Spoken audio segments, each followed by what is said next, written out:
So আমি আপনাদের দেখাবো এখন কীভাবে এখানে রাস্তা পার হওয়া লাগে। আমি ওই পারে যাব। তো এই হচ্ছে সিগন্যাল। তো এখানে দাঁড়ায় আপনার সুইচ আছে, এটা টিপ দেওয়া লাগে। তো আপনার ওইখানে সেই লাল লাইটটা যখন সবুজ হবে আপনি রোড ক্রস করতে পারবেন। আর আশেপাশে সব লাল বাতি জ্বলে যাবে, কোনো গাড়ি আসতে পারবে না।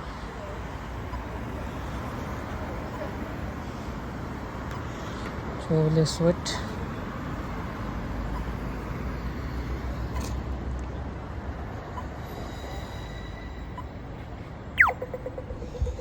So let's go.